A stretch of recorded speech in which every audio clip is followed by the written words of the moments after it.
Imagine being the strongest in your village, mindlessly following the commands of your village leader.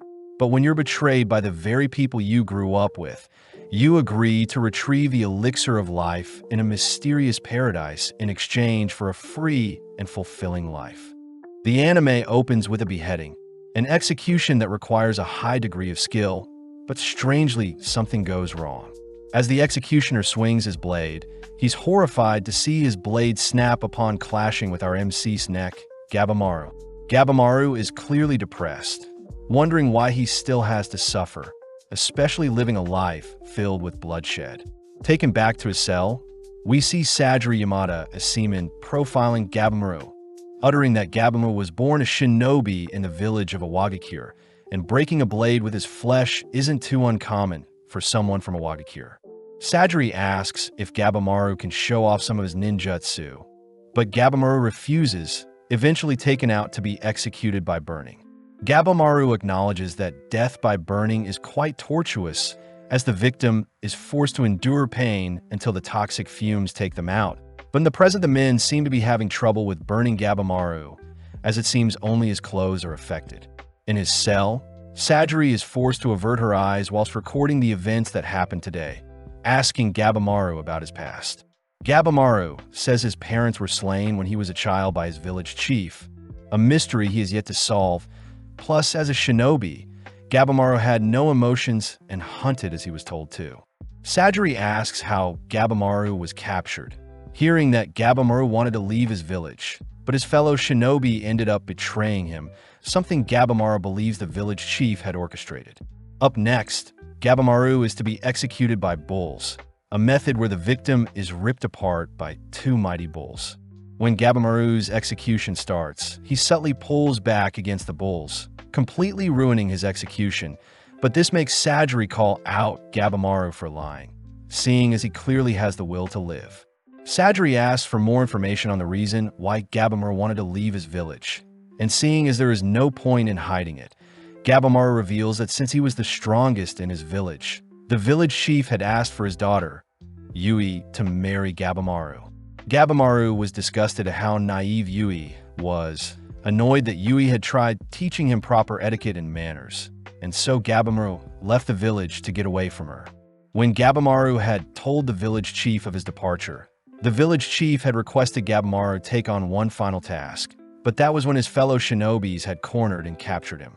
Gabimaru says his life isn't as interesting as others had hoped, but as Sajiri heads through town later that night, she is warned by her fellow executioner to be wary of Gabimaru, especially since his alias is Gabimaru the Hollow, a man with no emotions. Apparently, there are rumors of an elixir of life from Shinsenkyo that can grant anyone immortality. And with Sajiri hearing that even 20 men could barely capture Gabimaru, she deduces that Gabimaru is still hiding something. The next day, the executioners attempt to boil Gabimaru alive with some searing oil, but even such a horrific method doesn't faze Gabimaru. Seeing as it's finally her time to shine, Sajiri asks for Gabimaru to be escorted underground, and upon entering into a creepy-looking room, Sajiri reveals herself to be a sword tester from Edo. Sajiri dawns from the Yamada clan, a group of people that test out swords and act as executioners, and seeing as Sajiri is a woman capable of being bestowed the Seaman role, Gabimaru suddenly flinches as he can detect killing intent from Sajiri. Feeling fear, Gabimaru suddenly breaks free from his cuffs, and as Sajiri appears behind him with a slash, Gabimaru instinctively leaps back to evade. Finally shedding blood, Gabimaru continues to evade Sajiri's advances, listening in as Sajiri declares that a person's true nature is revealed right before their death. Having pulled together Gabimaru's history, Sajiri declares that Gabimaru still wants to live, especially since he loves his wife. Suddenly hit with a wave of emotions, Gabimaru remembers the fond memories he had with Yui, becoming enraged as he steals a sword only to begin clashing blades with Sajiri. Sajiri presses further by asking why Gabimaru continues to lie to himself, but Gabimaru refuses to listen, flashing back to a time when Yui had pointed out how kind Gabimaru was to her. When Gabimaru had reminded Yui that he had been hollow his entire life, Yui says a hollow man would have never accepted her, especially with such a horrific scar on her face. Yui knew that men in her village are sent off to hunt and gather, whilst women are to stay at home and bear children. Something her father recognized, hence, he was the reason why Yui had her scar. To prove she was right, Yui had given Gabimaru a quick kiss, making Gabimaru blush, and is the reason why Yui loves Gabimaru. In the present, Gabimaru begins crying that he is irredeemable, all whilst memories of Yui accepting him for who he is flashes through his mind. Gabimaru had wanted to quit his shinobi life and live alongside Yui peacefully, but Gabimaru knew his lineage along with the village chief would never allow such a life, making Gabimaru cry that he can never be normal. Luckily, Sajiri shows off an official pardon that will grant Gabimaru full immunity to all of his crimes along with full protection moving forward. Before Sajiri can grant such an offer to Gabimaru, she says Gabimaru must first visit Shinsenkyo, a place people consider paradise or heaven, to retrieve something. In the past, travelers had reached Shinsenkyo by traveling southwest beyond the Ryukyu Kingdom, all baffled by the gorgeous and dreamlike scenery, just like the paradise they had envisioned. When the shoguns had heard that the elixir of life could be found on Shinsenkyo, they sent more parties to search for the item. But when the parties returned, strange flowers were seen growing from the men's corpses. Such a tale baffles Gabimaru, but Sajiri says that all sorts of criminals will be sent to the island to search for the elixir, and the one that is successful will be given a free life. To top things off, Sajiri says that the report shows that Yui has hopes that Gabimaru will return one day, having shut herself off from everyone, something that fires Gabimaru up. When the other executioners call out Sajiri for not executing Gabimaru, they all draw their spears ready to slay Gabimaru themselves. But with a single exhale, Gabimaru sets his body ablaze with his ninjutsu. In the blink of an eye, Gabimaru diffuses the situation by taking down the surrounding men, only to agree to help Sajiri track down the elixir of life. Sajiri says they'll first head to Edo, and with Gabimaru agreeing to take on whatever comes his way, he wishes for Yui to wait for the day he reunites with her. In the past, Sajiri's father, Kichiji Yamada Seaman, was once tasked with beheading a convicted storyteller, and with clean precision, Sajiri's father was able to lob off the storyteller's head. Strangely, even though their head was cut off, the storyteller continued to tell a story, a feat Sajiri wishes to replicate. As Sajiri grew up, she began practicing her executions, naturally garnering attention seeing as she was female, but sadly with every person she slain, Sajiri began to feel more guilty.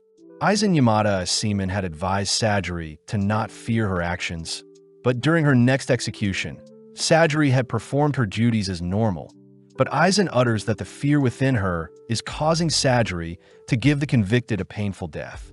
Sajiri has since wondered how she can become more fearless, wondering if there is someone she could execute without feeling any emotions. But in the present day, we see various criminals gathered near the ocean.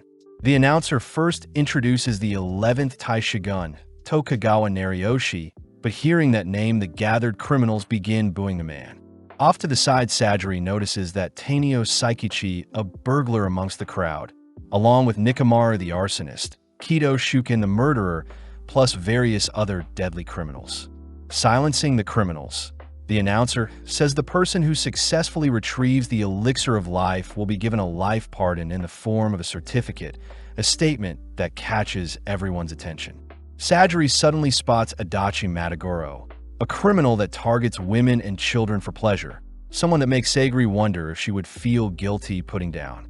At the same time, we see Gabimaru bored out of his mind, but suddenly Yuzuraha, a fellow criminal, says it's a pleasure to meet Gabimaru, a little disappointed he isn't as big or scary looking as she expected. When the announcer tries telling everyone about what they can expect when heading to Shinsenkyo, the criminals all cry that they're bored, prompting Aoki to ask the criminals to take off their masks, revealing the corpse of their former sergeant who visited the paradise. Aoki says the body of their sergeant is no longer human, and when the sergeant returned, there were lumps on their body that sprouted into flowers. Aoki reveals that 60 of their men had also gone missing on their most recent expedition, something that begins to freak out some of the criminals, but Nirugai speaks up, asking if there truly is an elixir of life to be found on the island. Aoki says the criminals are allowed to refuse the offer if they want, prompting a tattooed-looking man to leave the scene, but instantly Aizen takes his life. Aoki declares that each criminal will have a member of the Yamada Asiman clan monitoring them, and if the criminals act up, the Yamada members will be free to put them down. Aoki adds that the criminals won't be able to leave the island by boat if their monitors aren't with them. But to make things worse, Tokugawa orders for the criminals to decide who will board the boats and head to paradise, giving Chobei Aza the cue to eliminate one of his competitors. Seeing as neither Aoki nor any other shogun is against Chobei's actions, the criminals suddenly start a massive brawl, each slaying each other with underhand tactics, all whilst Gabamaru patiently observes everyone. Aoki is weirded out when he sees Tokugawa enjoying the bloodshed before him. And when Tokugawa asks for the criminals, he should be looking forward too. One of the shoguns starts off by pointing out how talented Chobei is, having established a bandit village in the mountains of Io at such a young age. Next is Yuzuriha, who is a kunoichi and was part of the invasion of Sajua Castle. As for Gantetsu Saitamiya, he is well known for his masterful swordplay. Finally is Rokuruta, the giant monster that seems to be unfazed by the surrounding violence. But when the shogun points out that Gabamaru is supposed to be the most deadly of them all, we see that Gabamaru has yet to slay anyone. Following Sajiri, she suddenly hears Aizen calling her out for being afraid, reminding Sajiri that her weaknesses will only handicap her when they arrive on the island.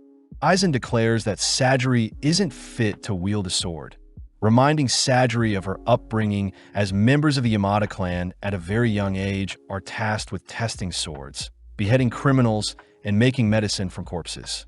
Sadly, Sajiri was always bullied by other kids, all mocking her for being the daughter of the so-called neck-chopper cannibal Asa. Even though Sajiri tried suppressing her emotions, she was naturally drawn to the sword, strangely able to see disturbing reflections of the truth in the blade she wields. In the present, we see 3 criminals rally together to escape their entrapment, all declaring that they'll attack Sajiri and steal her blade. Before Aizen can intervene, Sajiri offers to put them down, stealing her resolve even though the souls of those she's slain still scare her. As Sajiri easily decapitates the 3 attacking criminals, she is suddenly surprised to hear Gabamaru confront Tokugawa, asking why they have to slay others to go on the expedition. Annoyed, Aoki asks a fellow criminal to slay Gabamaru in exchange for a guaranteed spot to the island. But as the criminal tosses a rock towards Gabamaru, Gabamaru easily dodges, only to ask the criminal if he feels bad for taking another's life. When the criminal says he could care less, Gabamaru gets serious, declaring he'll slay those who try to take his freedom. In an instant, Gabamaru begins dismantling the weaklings before him, taking one life after the other, even accidentally breaking free from their entrapment, only to continue his brawl in the nearby ocean. As the blood from the corpses stain Gabamaru and the ocean around him, the onlookers are disturbed by what they see, but Sajiri suddenly realizes what she was missing. Sajiri says she has been afraid to take the lives of others, when she should develop the resolve to shoulder the lives she has taken, just like what Gabamaru has been doing. As Sajiri sheds some tears, she announces that she will be the one to put Gabamaru down, and with that, Aoki announces the 10 participants that will be boarding the ships, starting with Chobi the Bandit King, Gantetsu Sai, the Sword Dragon, Kain the Hunter, Nurugai of Sanka, Horobu the Killing Prayer, Gabamaru the Hollow, Akajinu the Cannibal Courtesan, Yuzuriha of Keishu, Makaya Moro the Apostate, and Rokuroda the Giant. The next day, the criminals are given their Yamada monitor, only for everyone to board a ship heading straight for Shinsenkyo, Paradise Island. In the past, the chief of a Wagakure village showed off his immortality by allowing himself to be punctured and pierced by all sorts of weapons, saying that he had acquired his powers from a land across the ocean. As the gang arrive on the island, we see Gabamaru and Sajiri split off from the other members, both beginning their trek all whilst admiring the beautiful scenery around them. Gabamaru tells Sajiri to stay alert, especially since the surrounding plants and animals seem out of place. And As Gabamaro breaks free from his binds, Sajiri says she has been given strict instructions to have the criminals tie up their hands during their time on the island. Gabamaro says Sajiri is being too picky, plus their rations will only last them 3 days. But Sajiri draws her blade, reminding Gabamaro that she will execute him if he disobeys her. Seeing as he has no choice, he allows Sajiri to tie his hands up, but suddenly a massive steel ball clobbers Gabamaro. Revealed to be Kyun taking out his competition, everyone is surprised to see Gabamaro unfazed by Kyun's powerful blow, but Sajiri recognizes Kyun to be a warrior monk obsessed with wielding weapons. Rumor has it that Kyun has stolen 100 weapons from those he slaughtered, but Sajiri demands to know why Kyun's arms aren't tied, asking Kishu what he is doing. Kishu scolds Sajiri for being a stickler for rules, especially since the criminal's hand can be retied once they reboard the ships. And to make things worse, Kishu tries pointing out how lowly ranked Sajiri is, but Sajiri stops him before he can. Kyun is annoyed everyone is ignoring, choosing to unveil his toolbox filled with weapons, as he creepily announces that he'll test out his new weapons on Gabamaro. Gabamaro says the others will get a head start if they spend their time fighting, but Kyun could care less, especially since Kishu and Sajiri have allowed their duel. As Sajiri asks Gabamaro to tie up his hands, Kyun takes the chance to rush Gabamaro, but all of his weapons break upon colliding with Gabamaro. When Gabamaro finishes tying his own hands, he uses one of Kyun's poles to propel Kyun into the air, and seeing as Kyun's weapons have all been tossed into the air as well, Gabamaro locks onto one in particular. With a single kick, Gabamaro sends one of Kyun's own weapons directly into Kyun's stomach, all watching as Kyun collapses onto the ground. Sadly, Kyun is revealed to have sewn layers of protection into his own skin, surviving Gabamaro's attack only to get pumped up for their brawl. Sadly, Gabamaro wipes the floor with Kyun, completely skewering the monster with his very own weapons. Seeing as his job is finished, Kishu chooses to decapitate Kyun and bring back his head as proof to leave the island. But before Kishu leaves, he warns Sajiri that she is quite unlucky. Kishu says the moment they arrived at the island, all the criminals had reverted to their twisted ways to survive, some trying to slay each other, whilst others attempted to befriend each other. Kishu reminds Sajiri that the criminals will do whatever they want to survive, confusing Sajiri since the criminals should follow the shogun's rules if they want to be pardoned. But Kishu says surviving is all that matters when they're on this island. Kishu offers to set Sajiri free by putting Gabamaro down, but before Kishu can draw his blade, Gabamaro appears before him, declaring he doesn't want to waste time fighting a nobody. As Gabamaro and Sajiri prepare to leave, Kishu says he predicts things will change heavily in a few hours, and as we cut to Aizen, we see him busy tying up his boat. Seeing an opening, Rokuroda appears before Aizen, forcing Aizen to draw his blade, but upon seeing his sword shatter upon reaching Rokuroda's skin, Aizen is ultimately eliminated. Next up is Horobu, who is slain by Chobei. As for Akajinu, she is dispatched by Cheyenne, all whilst Yuzuriha and Mikaya have both been slain. Kishu tells Gabamaro that a messenger made contact with a new Iwagakure, and rumor has it that they'll be making their way to the paradise, alerting Gabamaro. As for Sajiri, Kishu says that this expedition is most likely a way to elect the next head of their clan. With that final warning, Kishu takes his leave, and with Sajiri wondering what type of person Gabamaro truly is, she is suddenly forced to block a strike from Gabamaro's blade. Gabamaro admits he was trying to put down Sajiri painlessly, flashing back to the moment when the village chief slaughtered Gabamaro's parents, having asked to leave his village after giving birth to Gabamaro. Gabamaro remembers the chief instructing Gabamaro to brush aside emotions to avoid being weak, and as Sajiri demands to know why Gabamaro has turned on her, Gabamaro says he has to find the elixir before the Iwagakure clan arrive on the island. Gabamaro apologizes since he needs to take down Sajiri, seeing as she is burdening him. But strangely, Sajiri nor Gabamaro can muster up the courage to take the other's life, both wondering what is wrong with themselves. Flashing back, we see Yui asking Gabamaro to embrace his emotions, especially since courage comes from someone being honest with how they feel, but after meeting Yui, Gabamaro had noticed his emotions getting in the way of his hunting. As Sajiri continues to duel Gabimaru, he opts to use his hands to take on Sajiri, but his emotions prevent him from dealing the final blow.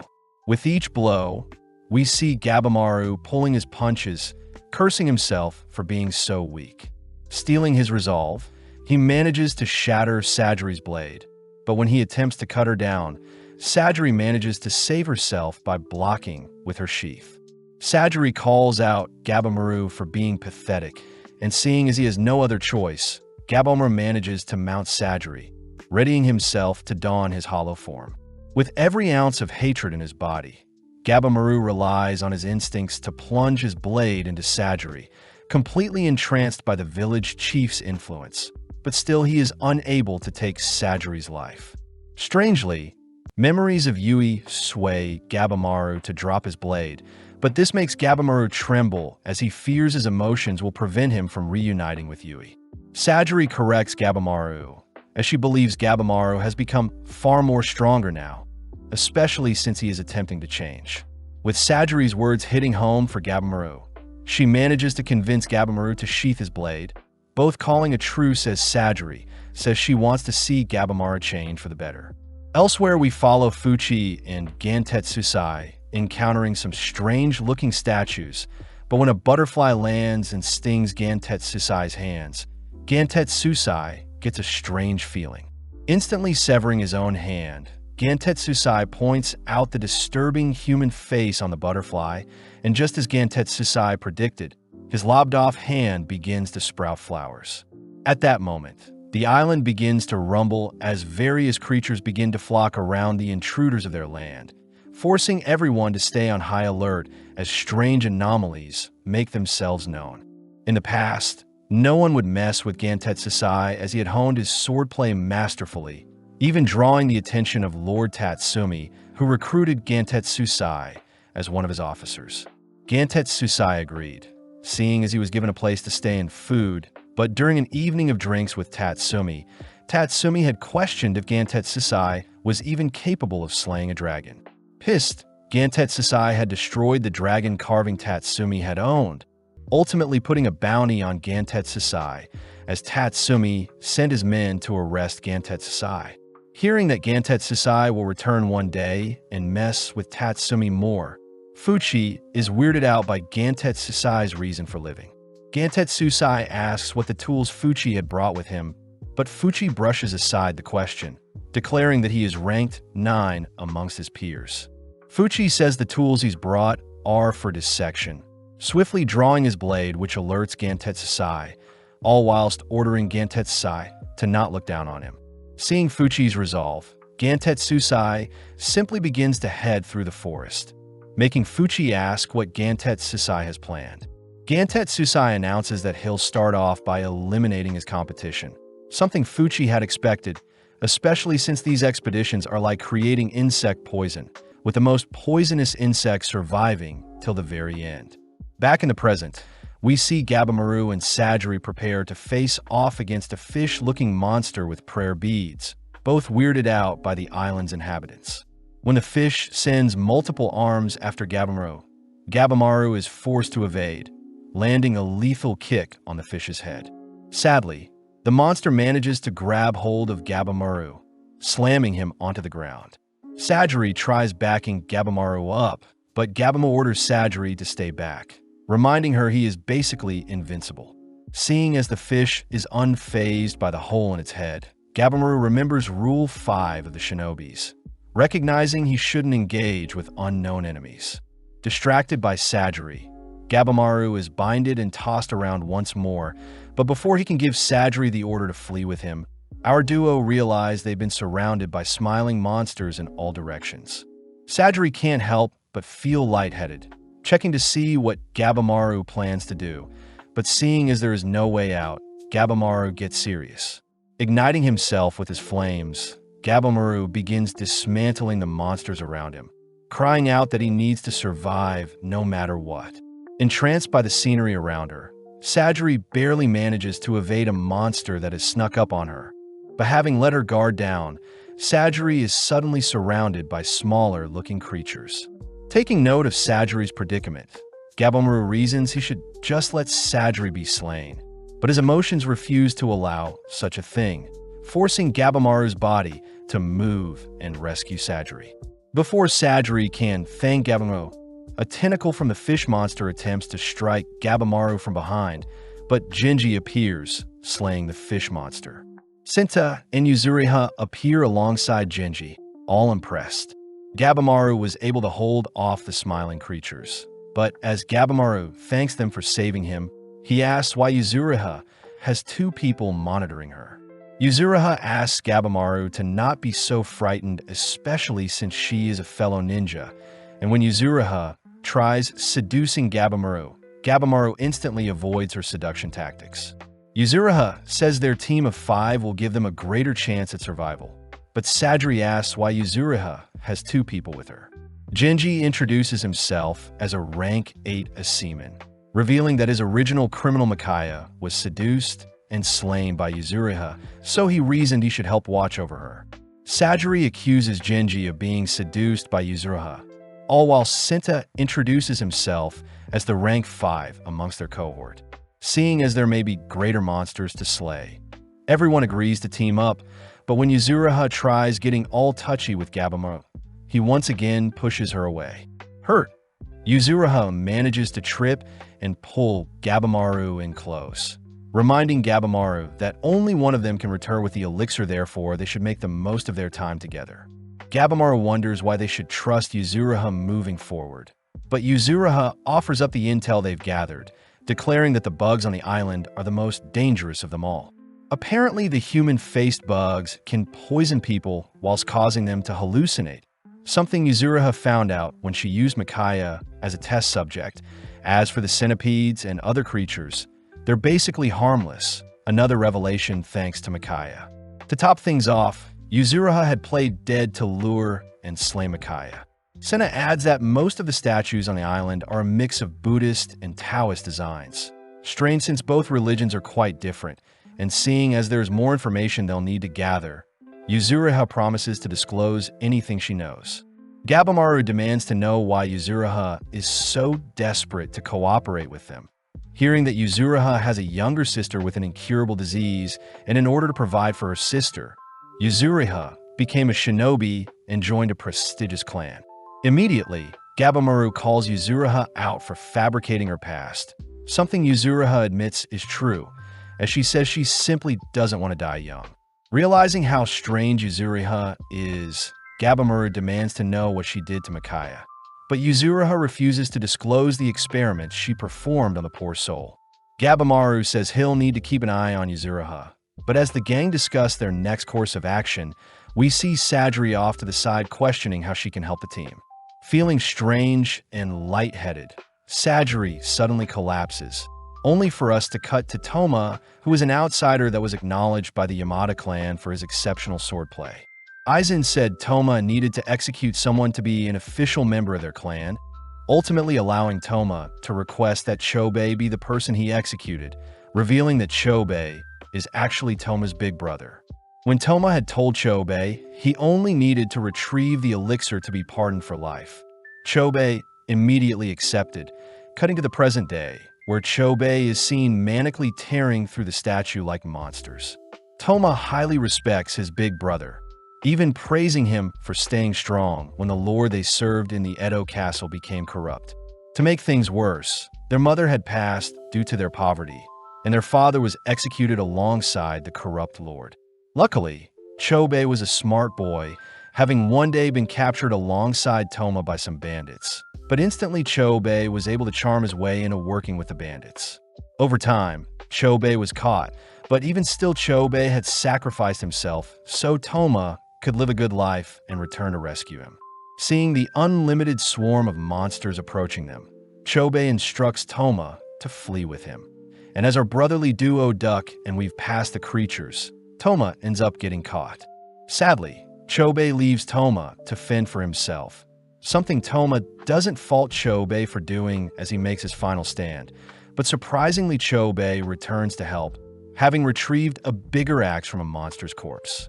As a soul projectile scrapes Chobei, the duo suddenly spot even more horrific monsters surrounding them, freaking Toma out when the monsters begin to speak. Chobei says he's had enough of the creature's rambling, choosing to go berserk as he enters into a frenzied state, only to carve up the monsters. Toma remembers that his big brother will always be a beacon of hope for him, both agreeing to slay everyone else and claim the elixir for themselves. But Toma wonders how they'll be able to fend off their other competitors. In her dreams, Sajiri can only picture her father's disappointed face, but luckily, she awakens to see Genji watching over her. Genji says they've taken shelter in a cave and that Sajiri shouldn't move since she is still recovering from the butterfly's poison. But she ignores Genji's advice, choosing to peep her head outside. Surprisingly, the other three are quite nonchalant, with Gabimaru making dinner, Senta mending the team's clothing, and Yuzuriha lazing around. Seeing as Sajiri has awoken, Senta says they can continue their journey whilst they discuss their next course of action. And when Gabimaru shows off the food he had mashed together using the surrounding plants and seeds, Yuzuriha can't help but be disgusted. Regardless, Gabimaru says he had scouted the island whilst foraging, declaring that no location stood out to him. Yuzuriha asks if Gabimaru would be able to guess where the elixir is, but Gabimaru lies and says he only has the sketch of the elixir given to them to go on. Gabimaru adds that the plants are mainly combinations of ones found on the mainland, and seeing as they're near Ryukyu, there could be flowers that Gabimaru has never seen before. Strangely, Gabimaru reveals that some of the plants around them resembled the people that were previously sent to the island, a horrifying realization that makes Yuzuriha ask if Gabimaru fed them the corpses of their predecessors. Gabimaru says he didn't, but wonders if the mandarin plant he found could be the elixir. Sadly, Senta says the original idea of the elixir came from their interpretations, so their best bet would be to figure out what created the stone statues first. Sajiri says she is still creeped out seeing as the wildlife is too dangerous for normal species to survive on the island. And strangely, there were no reproductive organs on the creatures they slayed, plus they resemble gods that were created using human and animal parts. As the group tries to wrap their heads around the phenomena they've been facing, Gabimaru declares that such immortal beings would indicate that the elixir is real, but first they must figure out where the monsters live. That evening, Sajiri is still amazed an entire day has yet to pass, but suddenly Genji asks Sajiri to leave the island, declaring that as a daughter of the Yamada clan, she should focus on giving birth to their future generation. Sajiri says she'll stay and fulfill her duty, but Genji calls out Sajiri for losing her sword granted to her by the clan, reminding Sajiri that she doesn't have the heart to put down Gabimaru if the time comes. Genji says Sajiri's skills as a sword tester and executioner will do her no good in battle, but Senta appears questioning if it'll be easy to return to their main boat, seeing as most don't make it out alive. Cutting over to the rank 10 Tenza, we see him and Nurugai attempt to escape the island and return to the main boat, but Nurugai says Tenza is dumb for using brute strength to fight the currents in the ocean. Nurugai says he won't be able to return to land safely seeing as he doesn't have the elixir, but Tenza says he'll speak to the shoguns, intriguing Nurugai. When the duo spot the main boat in the distance, they jump in joy, but eerily they realize they've discovered the shipwrecks of all the previous boats that failed to escape the island. In the fog of war, a creepy silhouette is seen spying on them, and when Tenza draws his sword, the creature horrifically attacks with its tentacles. Managing to evade and leap onto the shipwrecks, Nurugai says that Tenza's shiny sword is showing the monster where they are, and seeing as they need to flee from the eldritch horror chasing after them, both desperately search for a usable boat. Nurugai still remembers the moment when his grandpa had asked Nurugai to survive no matter what, and it's revealed that Nurugai was the one who tried helping some samurais that were lost in the forest. But when they discovered Nurugai's village in the mountains, they slaughtered them, all seeing as the village wouldn't submit to them. Nurugai was the only one taken alive, ultimately meeting Tenza, who believed an innocent child shouldn't be executed, hence he was offered the chance to go free if he finds the elixir. But Nurugai wondered if he should live on to preserve his bloodline or snuff himself out to atone for his sins. Horrifically, the duo run into a malformed-looking Kishu, making Tenza cry out seeing as Kishu is unresponsive. Out of nowhere, the monster's tentacle tears Kishu's body into two, only for multiple other tentacles to entrap our duo in a ring. Seeing Kishu's corpse, Nurugai is reminded of his grandpa's last moments, suddenly falling onto his knees as he asks that Tenza leave him and flee. When a tentacle rushes towards Nurugai, Tenza severs the tentacle only to demand Nurugai explain himself. But Nurugai says the Sanka convention he grew up and instructed him to live for the mountain and village. With Tenza blocking another attack from the creatures, Tenza asks Nurugai to explain why he doesn't want to flee, but this annoys Nurugai as he sees Tenza is putting his body on the line to protect him. As the creatures begin to swarm our duo, Tenza continues to hold them off, demanding to know if Nurugai wants to live. Suddenly struck with the fond memories he had with his gramps, Nurugai cries that he wants to live, prompting Tenza to toss him a sword as they both fight their way toward a stray boat off in the distance. As the evening sun appears, we see that Nurugai and Tenza have successfully escaped their demise and made it back to the island, but they fear that all the surrounding currents only lead back to the island. Tenza does remember the lone samurai that made it back to the island, declaring they'll search for that route once they get cleaned off, but upon seeing Nurugai's girlish figure, Tenza realizes that Nurugai had been a girl all along. Nurugai says she's fallen for Tenza, but as we cut back to the others, Genji is seen storming off as he says Sajiri is expected to leave tomorrow morning. Alone with Senna says he half agrees with Genji as Sajiri seems to be the only one able to tame Gabimaru, something that makes Senna ask how the two got so close. Sajiri decides to hide Gabimaru's past from the others, cutting to later that night when everyone is asleep, but Sajiri chooses to have a chat with Gabimaru. Weirdly, Gabimaru asks if Sajiri is feeling better, catching Sajiri off guard as Gabimaru seems to care for her. Gabimaru says he'll face the Iwagakure if they invade the island, and once he leaves the island, he'll live the rest of his life with Yui, something Sajiri finds admirable. Sajiri asks how Gabimaru can be so strong, but Gabimaru says he can sense great potential in Sajiri herself. Unable to pinpoint exactly what it is, but Gabimaru's instincts tell him that Sajiri is strong. Seeing as Gabimaru believes in her, we cut to the next day, where Genji offers to escort Sajiri back to her boat, but Sajiri says she won't be leaving. Sajiri still remembers the prejudice she received from her peers and parents during her upbringing as a woman, especially since women were never meant to wield a blade nor have the right to lead their clan. But Genji can't understand what Sajiri is feeling. Sajiri cries that she wants to live as a samurai, swiftly bowing to Genji as she pleads for Genji to allow her to live her life how she sees fit, but Genji says he can't bear to listen to such nonsense. As Genji draws his blade to knock some sense into Sajiri, Sajiri swiftly disarms and steals Genji's blade, pissing him off as he refuses to be made fun of. But before things can escalate, Rokuruda appears, ripping a hole in Genji's stomach.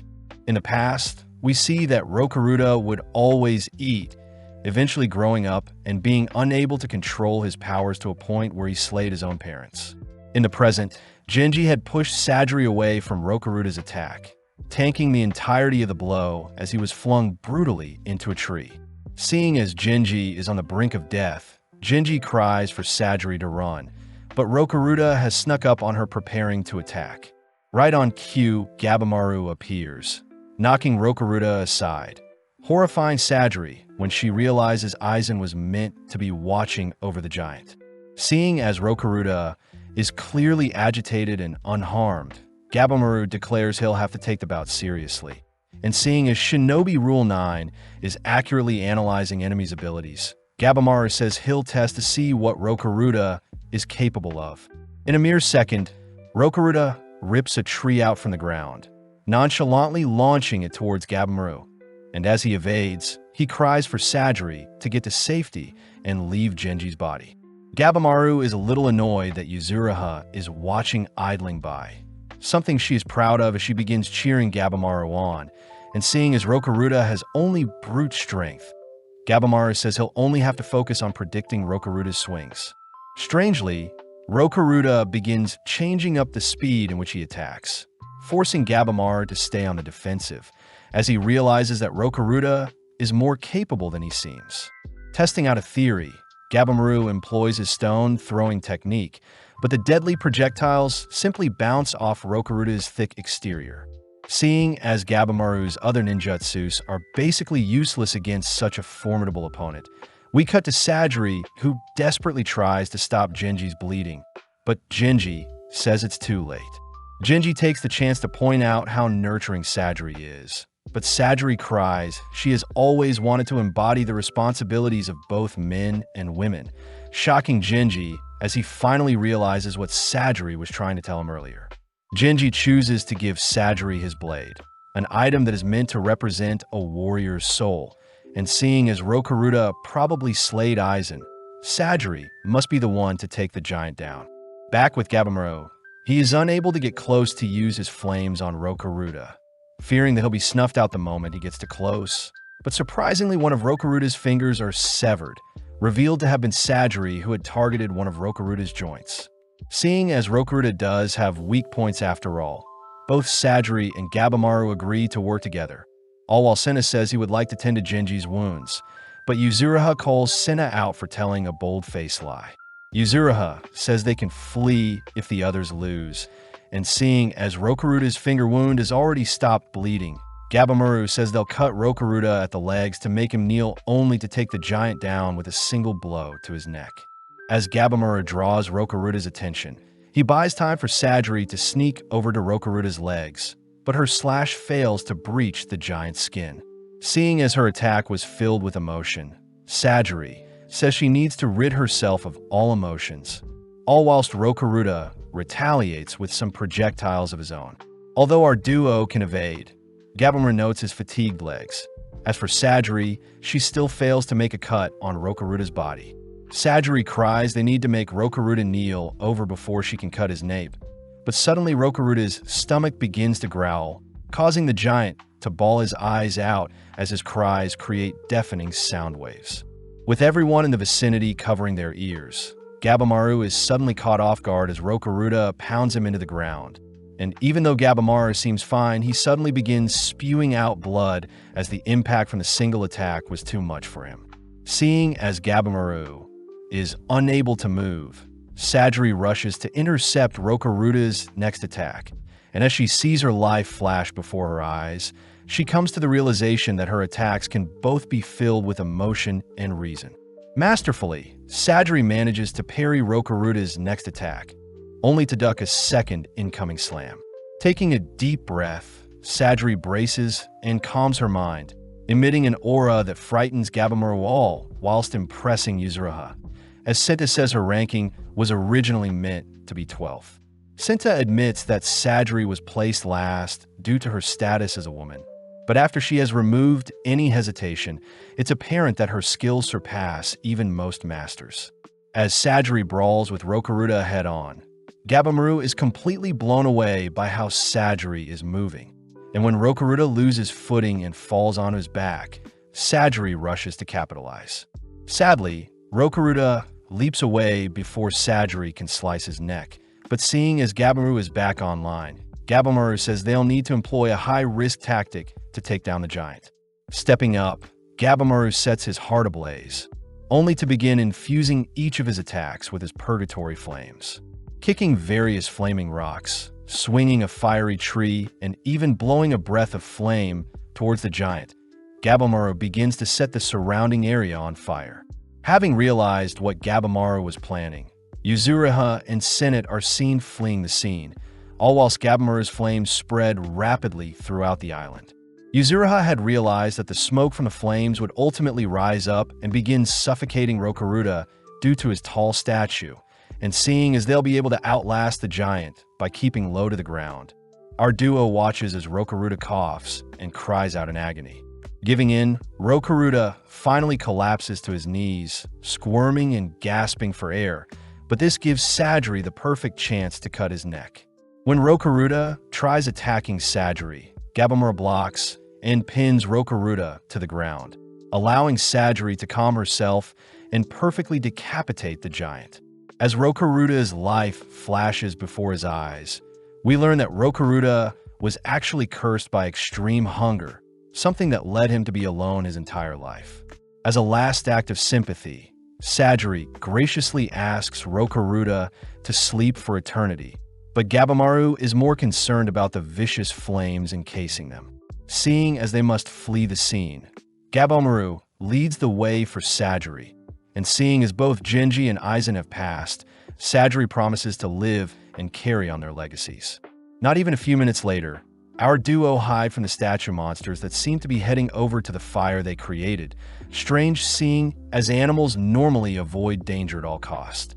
Gabimaru says they have no choice but to continue deeper to where the monsters just came from, and seeing as they need to find the elixir as soon as possible, both Gabimaru and Sajiri begin bolting in the same direction. Coincidentally, they meet up with Yuzuriha and Senta, who seem to be mindlessly staring off into the distance.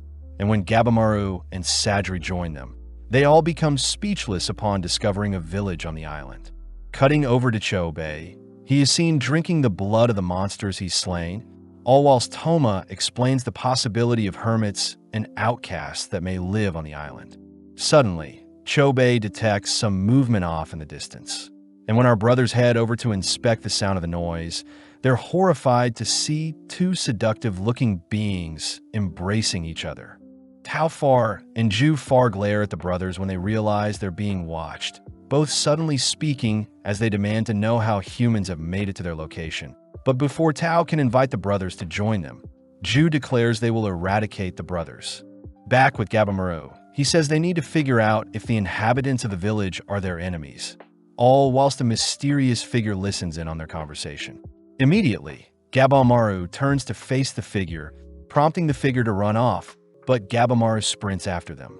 Pulling off their hood, Gabimaru lays eyes on a child, but out of nowhere a bonsai-looking monster attacks Gabimaru, buying the girl enough time to flee the scene. Gabimaru cries that the girl may be their only hope at learning more about the island, choosing to leap towards the tree monster, only to kick it towards the others as he continues after the girl. Sajiri chooses to run after Gabimaru, leaving Senta and Yuzuriha to deal with the tree creature. And seeing as it's her time to shine, Yuzuriha tosses away Senta's glasses, only to gulp down a liquid that makes her pores ooze out a strange substance.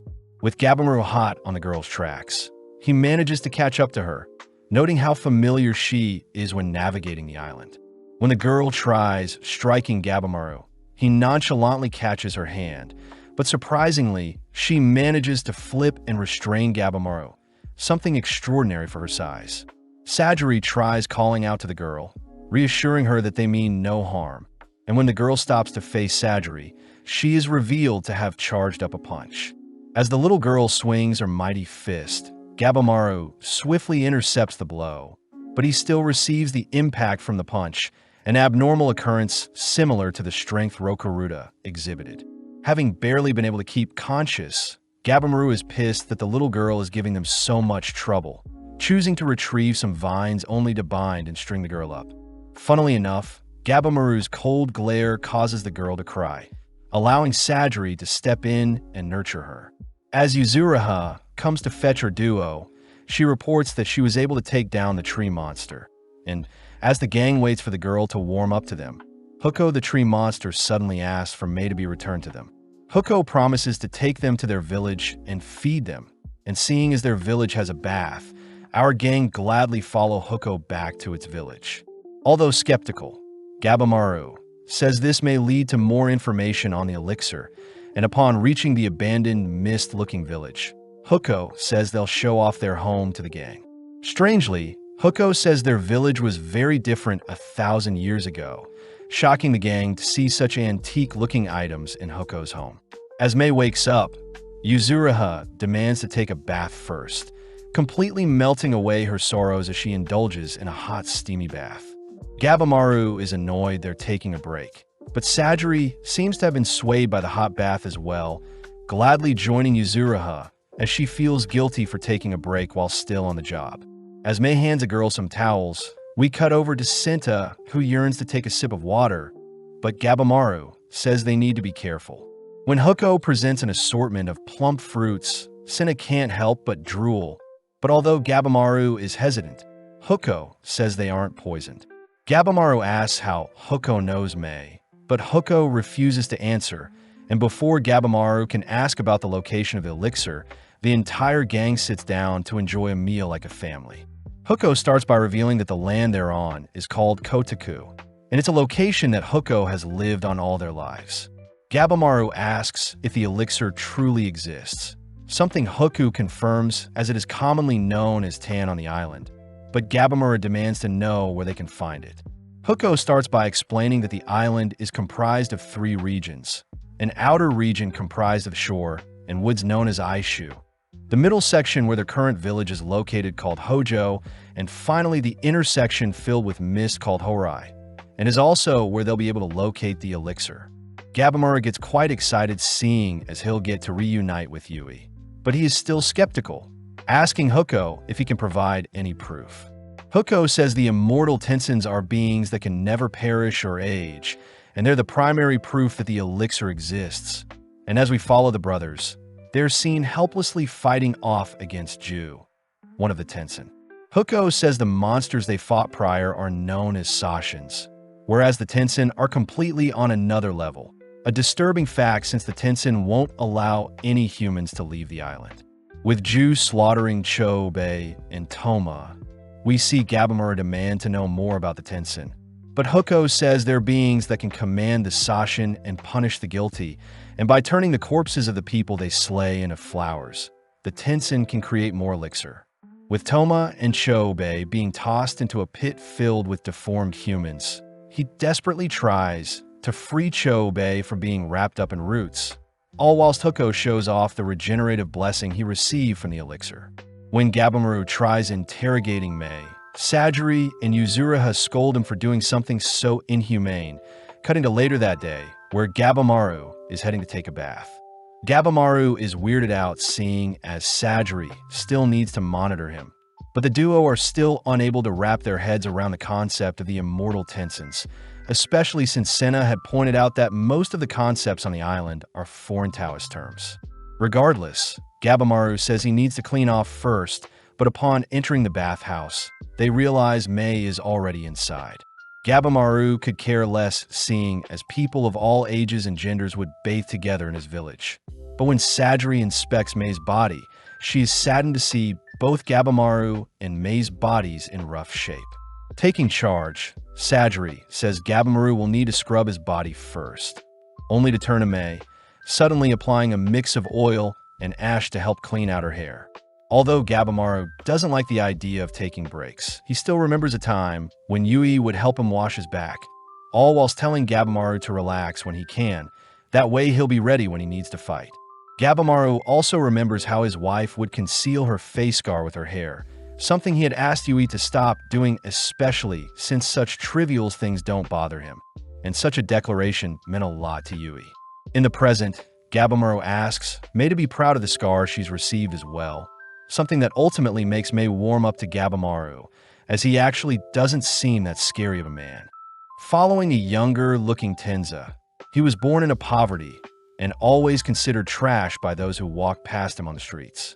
Tenza had to steal in order to live, seeing as his parents didn't care for him, and one day whilst walking down the street, he had bumped into some samurais. When the samurais had tried teaching Tenza a lesson, Tenza ended up brutally beating them up, but on that fateful day, Tenza met Shine. In the present, Tenza and Nurugai are seen circling the island coast in hopes for a way out, but Nurugai says such a plan will only tire them out. Tenza says they can't fight the monsters in the forest seeing as Nurugai is a girl, but as Nurugai cries that she wants to marry Tenza no matter what, they suddenly spot Ju-jin appear beside them. Tenza wonders where Ju came from, but Ju strangely transforms from a female to male, all whilst angrily demanding to know who slayed the Shashins in the forest. Before our duo can flee, Ju blinks in front of Tenza, successfully blowing Tenza back with an empowered fist. Nurugai tries running over to Tenza, but Ju cuts her off, attempting to snuff her out as well, but Nurugai evades with several flips. Ju is impressed by Nurugai's movements, but as Ju calmly marches over to our duo, Tenza takes a chance to blind Zhu with a slash to their face. Horrifically, Zhu regenerates their wounds, making Tenza suggest they flee.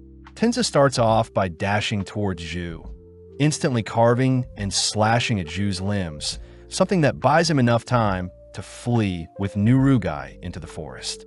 Sadly, Zhu manages to catch up to them all while showing off their half-plant and human body, and before Zhu can pay them back, a lone sword flies through the air, decapitating Zhu.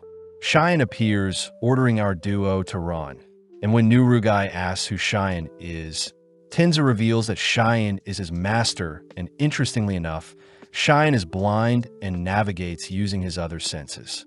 Having made it a safe distance away, Tenza introduces Cheyenne as a rank 4 swordsman amongst their peers, but before Tenza can say any more, Cheyenne scolds Tenza for not going for Zhu's head and legs. Cheyenne is glad to see Tenza is safe, revealing that when he tried leaving the island, Cheyenne couldn't find any safe currents that would get him away from the island. Cheyenne admits that there was a single current he found that led to safety, but a strange presence seemed to be guarding it, exciting Tenza as the three of them could possibly leave if they worked together. First things first, Cheyenne raises his blade to Nurugai, demanding to know why Tenza is working together with a criminal, especially since Cheyenne had executed his own criminal when she disobeyed orders and tried seducing him. Cheyenne reminds Tenza that they can't pick and choose who are deemed criminals, as it's ultimately their clan that decides, and they as executioners must follow the rules regardless of their beliefs. Tenza cries that Cheyenne is a hypocrite as he took Tenza in and trained him even though he was a criminal as well, and when Tenza cries that he wants to give Nurugai the same chance Cheyenne gave to him, Cheyenne can't help but praise how much Tenza has grown. Cheyenne agrees to allow Nurugai to tag along, surprising everyone when Cheyenne says he knows Nurugai is a girl. But before the gang can discuss what they'll do to avoid encounters with Zhu, Zhu mysteriously appears behind Tenza. Cheyenne swiftly tackles Tenza and Nurugai away, revealed to have received an almost lethal blow from Zhu. But as Tenza tries cutting off Zhu's limb once more, Zhu declares they've already adapted to Tenza's techniques, all whilst evading his slashes. Zhu says the humans will be needed to make more tan, freaking out Tenza as he declares he'll need to slay the monster before him now, taking a breath only to unveil his ultimate technique. Although Cheyenne tries calling for Tenza to stop, Tenza chooses to rush forth, sending out a flurry of slashes towards the monster. Sadly, Zhu easily evades each slash, retaliating with a single flick that punctures several holes into Tenza's body. In the past, Tenza had asked Cheyenne why he took him in and trained him, hearing Cheyenne utter that their job is to take lives, so it's natural that he wanted to help people in his spare time. Tenza found it hard to learn the way of the sword and adopt the practices of normal samurai, something Cheyenne didn't expect Tenza to accept anyway. But Cheyenne says Tenza has great potential and he needs to be ready to protect those he cares about in the future. Stiffening up, Tenza cries that he doesn't want such responsibilities put on him, declaring that he wants to leave and live out a normal life.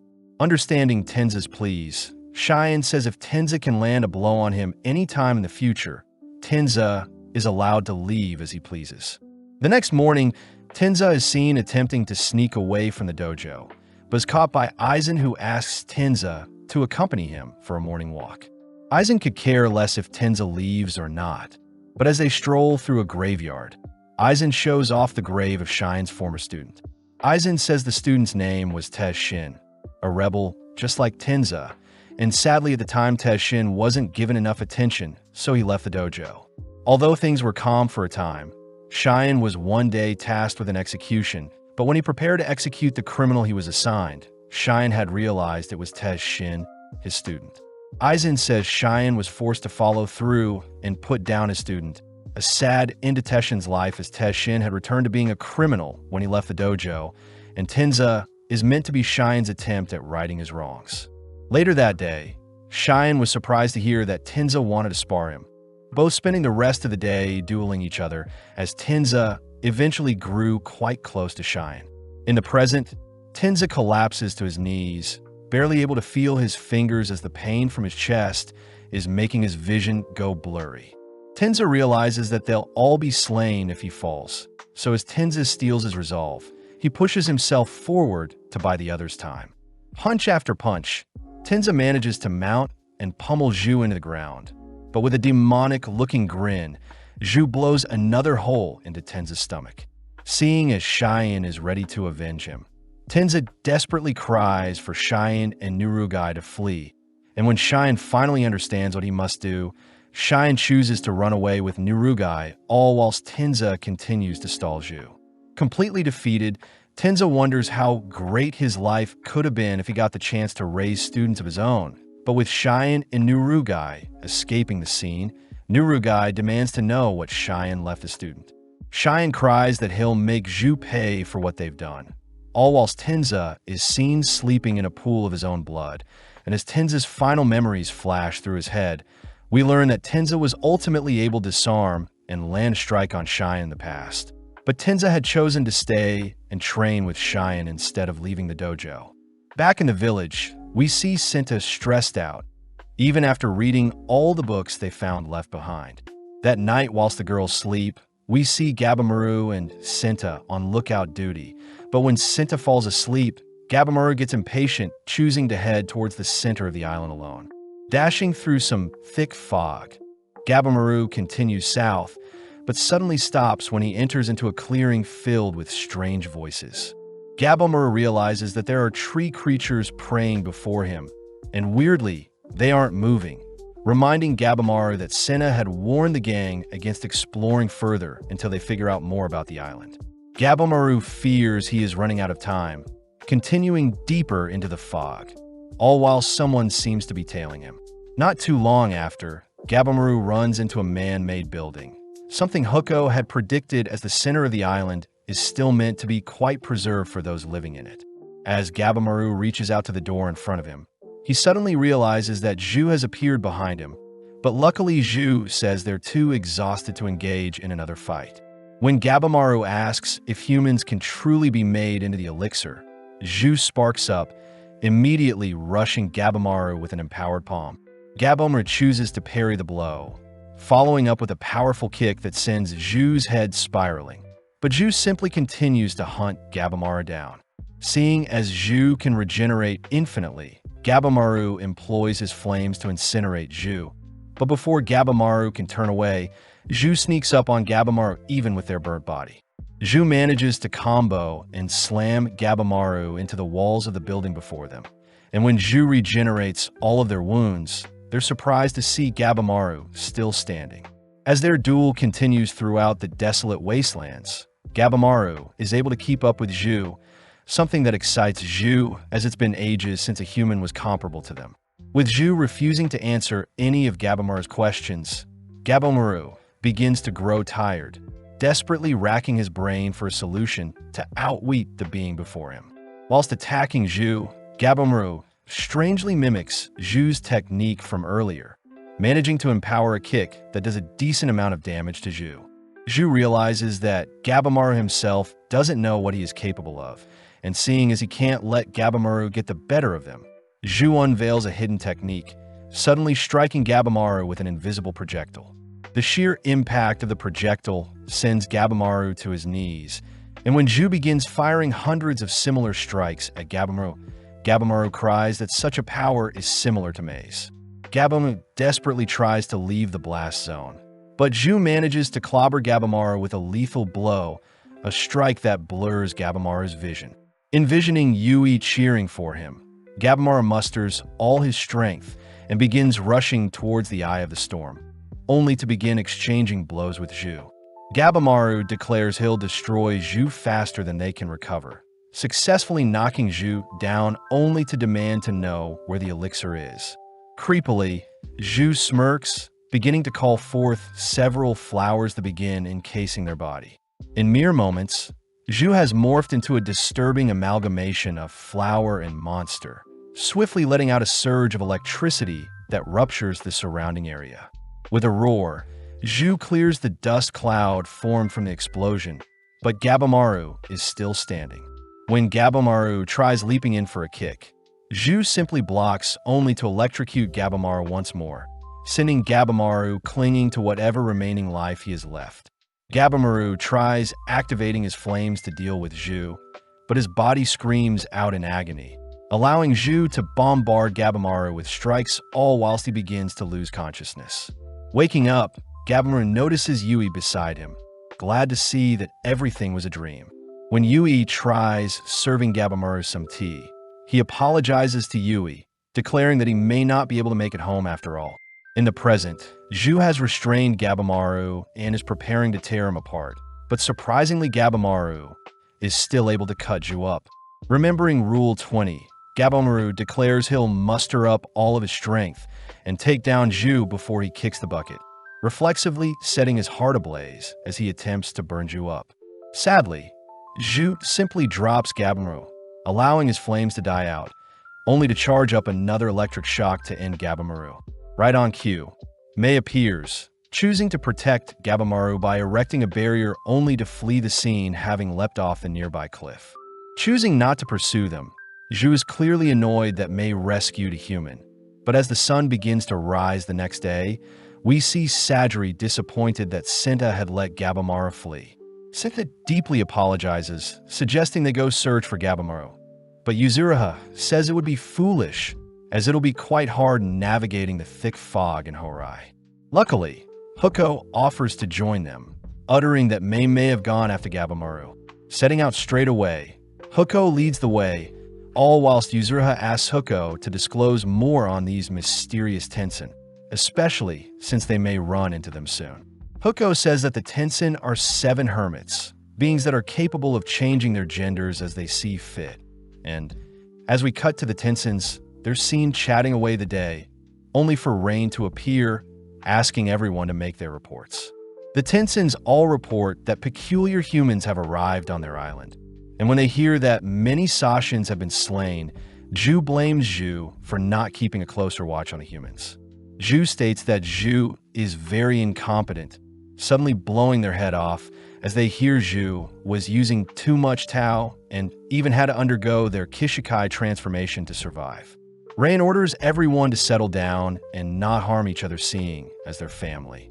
And when Rain asks if Zhu had dealt with the brothers properly, Zhu confirms that the brothers were dumped into the pit whilst barely alive. Rain tells the others not to underestimate this batch of humans, asking if Zhu had dealt with Gabimaru, but Zhu lies and says they did. To end their gathering, Rain pours each of the 7 members a cup of a strange liquid, and upon downing the drink, Zhu's wounds are all healed. Back with the gang, Huko says that there was originally a single hermit that became a god and split their being into several parts, and it is those 7 beings that govern the island. The gang are even more surprised to hear that Huko used to be human as well, but sadly the humans, after some time, transform into tree creatures. Hence the praying tree statues in the clearing Gabimaru encountered. Huko says his family had all transformed before him, and tragically his daughter was the first to transform. So all Huko can do now is hope that him and his family souls are allowed into Horai, as it's ultimately the Tensen gods that decide whose soul can truly rest in the center of the island. Cutting over to Gabimaru, we see that he has managed to survive the fall thanks to Mei, but Gabimaru gets pumped seeing as Zhu seemed to be someone he could slay. Before Gabimaru can think of what to do next, Fuchi and Gantetsusai appear, intriguing Gantetsusai as he wants to slay Gabimaru. As Gantetsusai begins to assess Gabimaru's condition, he is impressed that Gabimaru is still breathing, declaring it won't be easy to defeat Gabimaru. Firing back, Gabimaru notices that one of Gantetsusai's arms is missing, declaring that he'll use that weakness to take down Gantetsusai with him. Before the boys can take each other's lives, Fuchi interjects, telling Gantetsusai that they need to extract information from Gabimaru, especially where Sajiri is along with the little girl behind Gabimaru. Gabimaru realizes it'll be a 2-on-1, but remembering that he needs allies to take on Zhu, Gabimaru swallows his pride and begs his enemies to assist him. Intrigued, Gantetsusai draws his blade ready to sever Gabimaru's neck, but Gantetsusai stops himself upon seeing Gabimaru not move. Seeing as the duo are willing to listen, Gabimaru reveals the existence of the Tensen to the others, information that is quite hard to believe. Surprisingly, Gantetsusai is on board with teaming up, declaring that he wants to become immortal, that way his name will become a pillar for generations to come.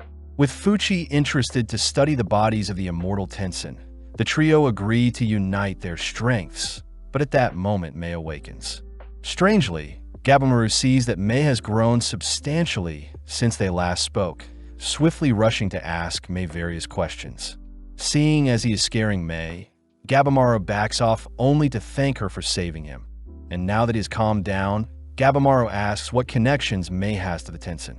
Back with the others, Sentha can't help but be suspicious of the names of the Tenshin along with the names given to the 3 territories, pointing out how the names are a mix of different religions.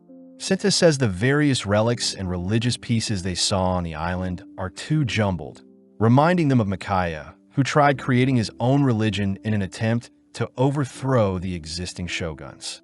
Plus, the monsters are strangely created, a sign that there is a creator overseeing things. And it seems that only the humans that have become flowers can leave the island. Senna suspects that their search for the elixir will also give them a way out of the island. But Yuzuriha doubts that they'll be able to find the elixir and upheave a system that has been in place for 1,000 years. Yuzuriha also fears that Gabimaru is no longer with them. But knowing his personality, Sadri says Gabimaru is 100% alive. Back with Gabimaru, he asks if Mei can help give them information on how to defeat the Tenshin. But when Mei utters that Tao can help them, she is incapable of explaining what Tao is. Gantetsusai suspects that Tao is a form of martial arts. And as we follow the others, Huko explains that Tao is power that flows through all living things, and the Tenshin are masters of Tao. Following Nurugai, we see her attempt to land a blow on Cheyenne from behind, but mystically Cheyenne blocks and disarms Nurugai. Cheyenne refuses to take Nurugai as a student, seeing as all of his students have passed. But Nurugai cries that she can't bear to see her loved ones perish, something that resonates with Cheyenne. Cheyenne starts off by revealing the existence of waves flowing around their bodies, a feature Cheyenne uses to help him navigate the world. Cheyenne's explanation of waves is actually the same explanation for Tao. And to use Tao, a person must balance their state of mind just like yin and yang. Huko says that Tao can grant a user immense strength and increase one's durability, something Sadri has noticed before. But as we follow Cheyenne, we see he has had a change of heart. As Cheyenne begins teaching Nurugai the basics of how to wield a sword, Nurugai suddenly notices several Sashins sneaking up on Cheyenne, but before Nurugai can say anything, Cheyenne begins slaying them all whilst continuing to teach Nurugai how to use a sword. Cheyenne reminds Nurugai that she'll have to keep up with him, something that fires her up as she brandishes her blade alongside Cheyenne, all while several Sashins surround Gabimaru and his group. Gabimaru is annoyed they don't have more time to chat, but Gantetsusai takes the lead by cutting down a few of the Sashins with his blade, declaring that they'll learn how to use Tao whilst they face the swarm ahead of them. With Gantetsusai giving Mei a ride on his shoulders, Gabimaru suddenly detects a strange presence past the swarm, wondering who is hiding in the far back. Elsewhere, we see Tao and Mu embracing each other, all whilst Tao praises Mu for creating the pit that can harvest more elixir for them. Mu proudly declares that people thrown into the pit will eventually become flowers, but the people need to be alive but weakened so they can't escape, plus the existing corpses will help restrain anyone from leaving. Surprisingly, we see Chobei dragging his body out of the pit whilst Toma clings to his back, both managing to escape the pit alive. Toma had suggested they flee the island, but Chobei says they won't leave until they take down Ju and Tao, especially since he has figured out one of the Tenshin's weaknesses. Chobei says when he split Ju in half, it was Ju's lower half that regenerated, not the top half. And seeing as the Tenshin resemble plants, Chobei suspects that the Tenshin's roots or lower half is the source of their power. Toma is once again amazed by how observant his brother is, getting disgusted when Chobei retrieves a human arm from the pit to feast on, but suddenly a tentacle-looking dosher appears, casually greeting the brothers. As the boys leap back, they hear that the dosher is simply here to investigate as per the Tenshin's orders, and it seems that the centipede dosher is currently monitoring Gabimaru and his party. Doshir says that unlike the Sashins that lack intelligence, they're Doshirs, beings that act as right-hand assistants to the Tenshin. Doshir asks the brothers to simply submit themselves, but this pisses Chobei off as he propels towards Doshir with a kick, but Doshir dodges only to land a flush punch on Chobei. Chobei retaliates by ripping out Doshir's lead arm, impressing Doshir as he wonders if Chobei is using Tao, and seeing as the brothers aren't backing down, Doshir regenerates his arm only to call for Sashins to attack them. Chobei asks Toma to take out the weaklings, an order Toma gladly fulfills as he cuts down the small fries, leaving Chobei to brawl with Doshir. Doshir says the Tao flowing through Chobei's body would indicate that he is tired. Combined with his regenerative abilities, Doshir says they'll wipe the floor with Chobei. Waiting for the right time, Doshir uses Chobei's irregular Tao flow to attack Chobei's blind spot, an attack that instantly drops Chobei. Horrified to see his big brother defeated, Toma attempts to rush to his side, but is blocked off by the Sashins. Doshir says they'll return Chobei to the pit whilst he is still breathing, but reflexively Chobei awakens and rips out Doshir's throat. Chobei reminds Toma that he can't be easily defeated, but seeing Chobei still alive freaks Doshir out as he wonders if Chobei had merged with the beings in the pit. Chobei asks what was the strange thing he detected from Doshir earlier, surprising Doshir as it seems Chobei is able to make sense of Tao, and even more strangely Chobei's Tao flow seems to be more dense than before. Seeing as he can't let a monster run rampant, Doshir begins firing some invisible projectiles at Chobei, choosing to dash and close for some hand-to-hand combat. When Chobei's arms are dislocated, he simply pops them back into place, frightening Doshir as Chobei's Tao is growing stronger by the second. Toma wonders what is happening to Chobei, watching as Chobei declares that his body is surpassing what humans are normally capable of, and it's something he must adapt to, just like what he's been doing his entire life.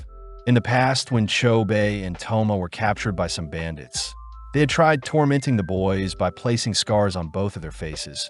But to protect Toma, Chobei had willingly punctured one of his eyes to show the bandits he was willing to become one of them.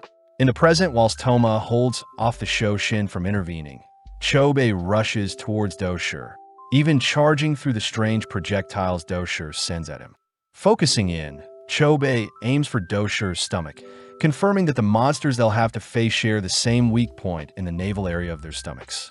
Attempting to retaliate, Doshir once again fires off an invisible projectile, but suddenly Chobei monstrously evades the attack, declaring that he can see the Tao around Doshir. Doshir tries calling for their Sashin to help them, but sadly Toma has already slain them all, and when Doshir tries firing off another projectile, Chobei simply halts the attack by crushing Doshir's hand. Chobei wonders why the Tao didn't defend Doshir from his attacks, and seeing as the Tenshin he fought earlier seem to be masters at using Tao, Chobei declares he'll have to master the use of Tao as well. Chobei miraculously begins to mimic Doshir's projectile attack, blasting a hole in the monster's stomach only to demand Doshir answer his questions.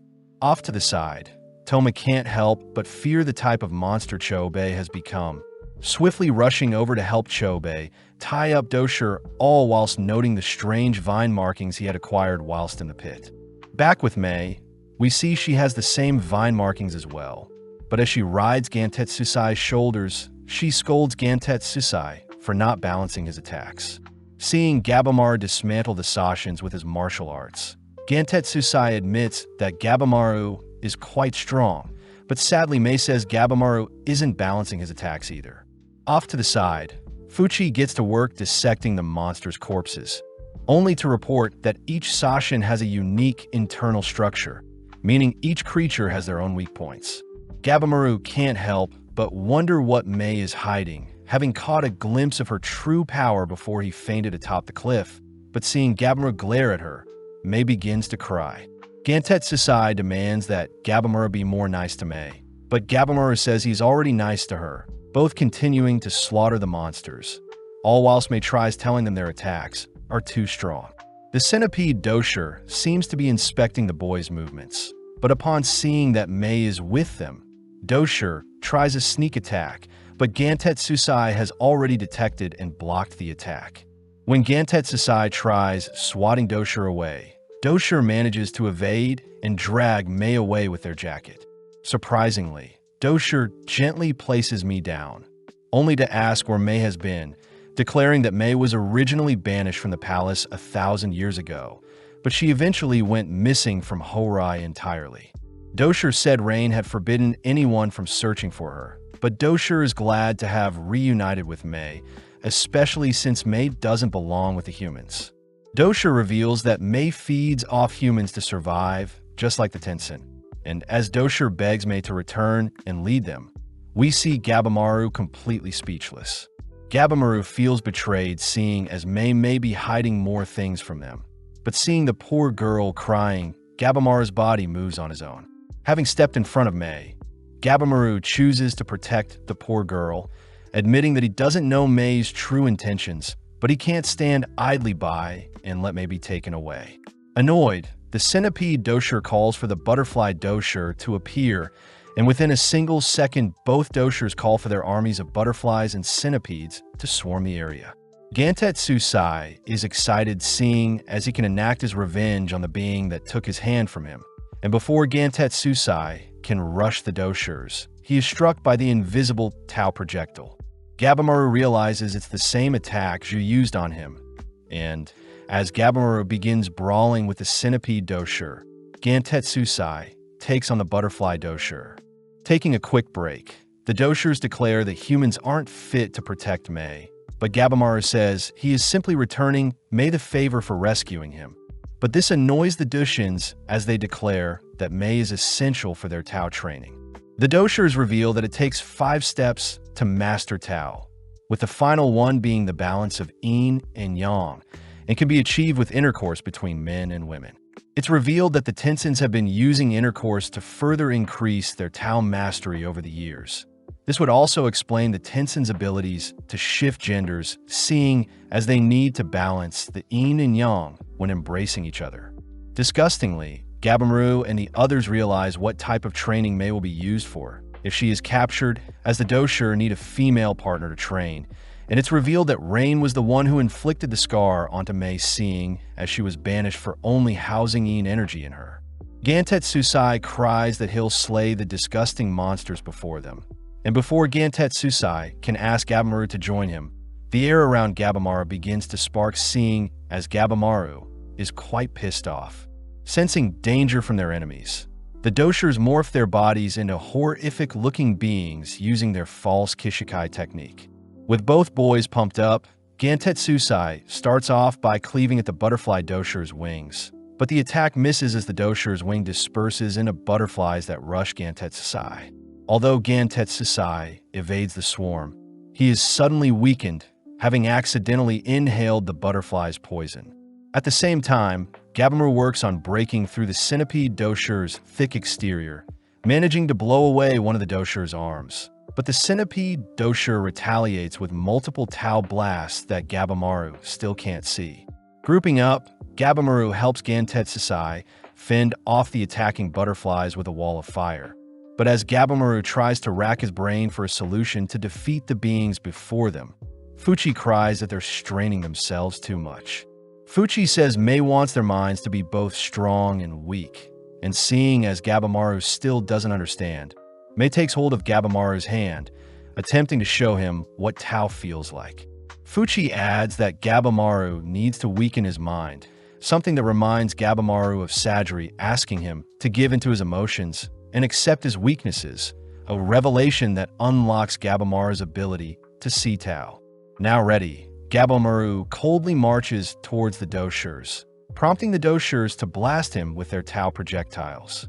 In the blink of an eye, Gabamaru begins to duck and weave past each projectile, a feat Gantetsusai admits is quite normal for people raised as an Awagakure, especially since their techniques may actually overlap with Tau's techniques.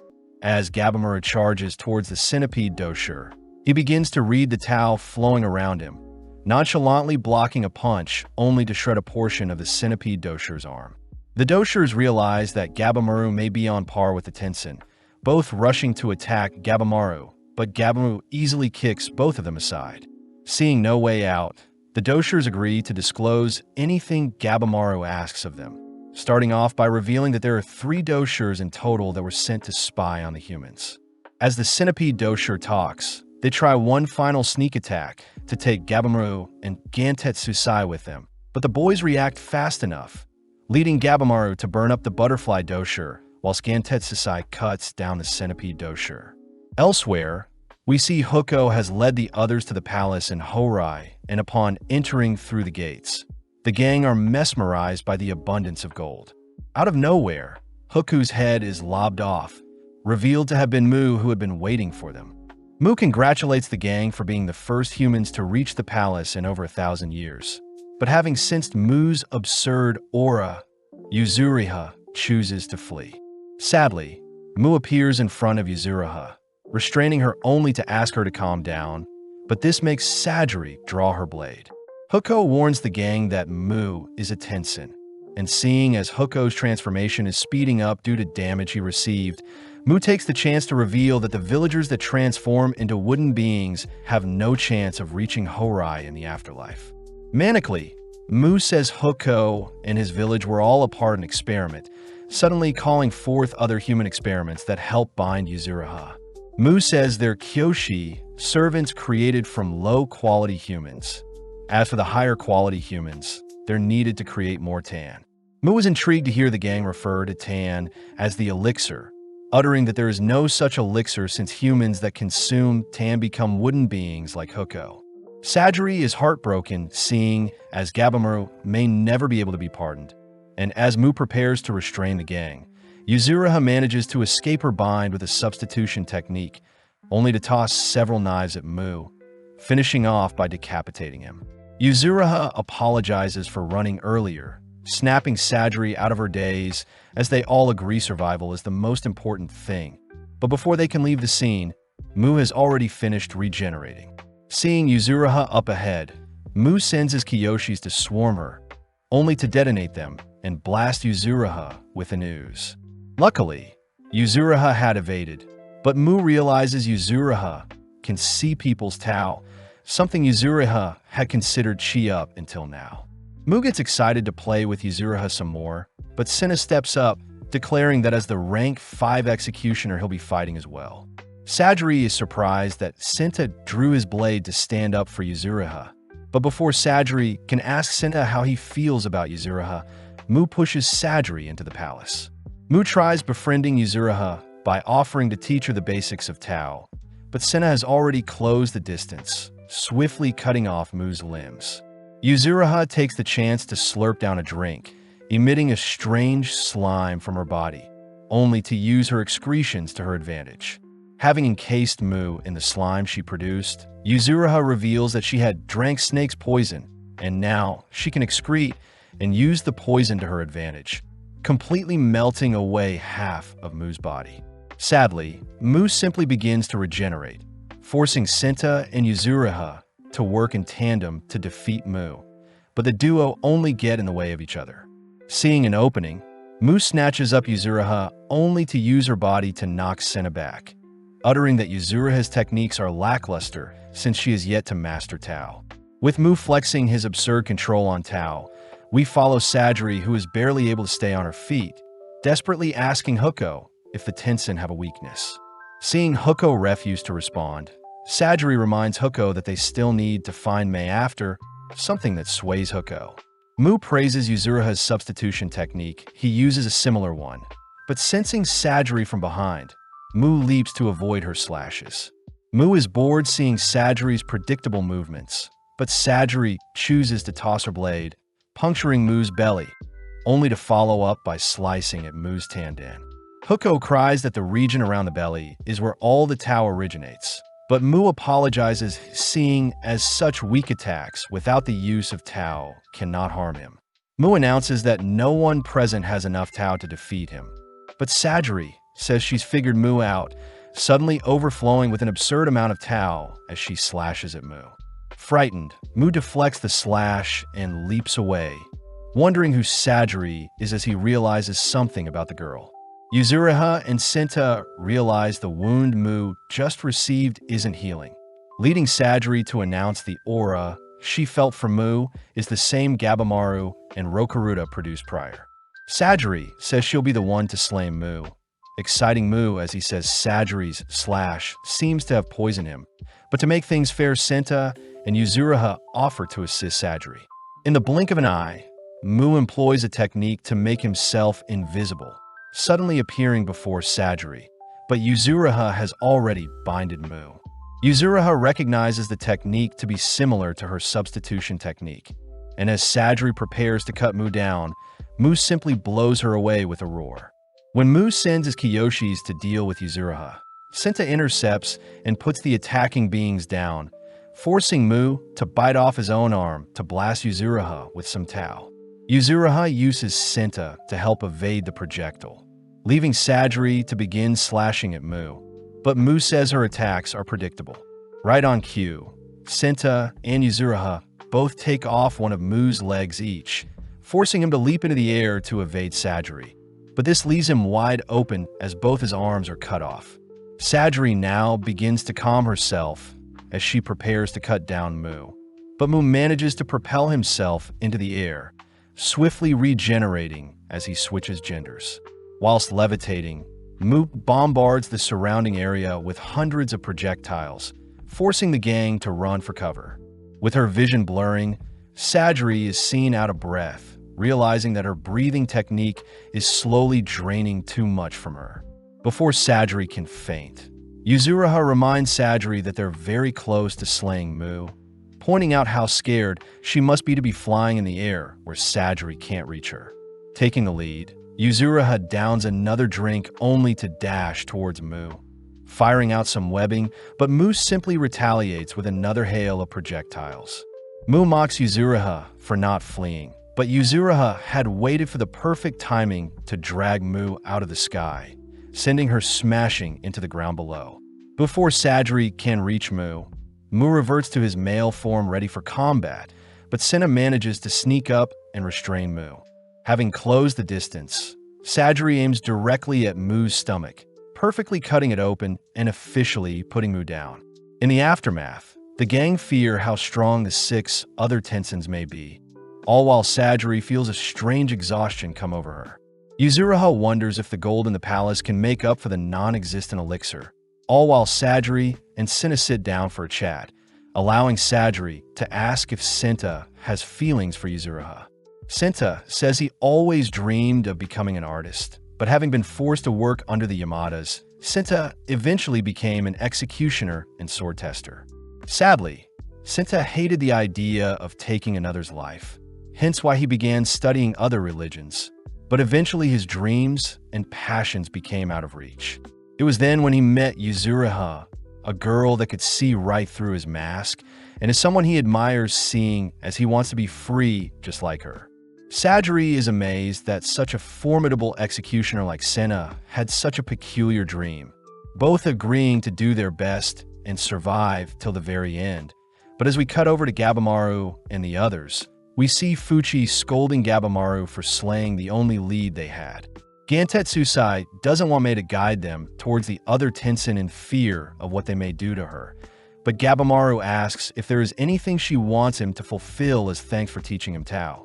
Fuchi says Gabimaru's documents described him as being hollow, but his newfound emotions makes Fuchi wonder if Gabimaru will be handicapped moving on, and before Mei can ask something of Gabimaru suddenly collapses. At the same time, we see Yuzuriha take note of Mu's corpse sprouting hundreds of flowers, and as a lone thorn appears and darts towards Yuzuriha's heart, Senta is seen tanking the blow. As his life flashes before his eyes, Senta is grateful to Yuzuriha for showing him the life he always wanted, choosing to endlessly draw and sketch things in his dreams as his mind seems to go blank. The girls are horrified to see Senta's body covered in flowers, but as Sajiri falls on her back, they both watch as Mu undergoes a horrific transformation. Seeing the towering eldritch horror before them, both girls despair as Mu sends several more thorns towards them, but out of nowhere Shine appears, heroically protecting the girls.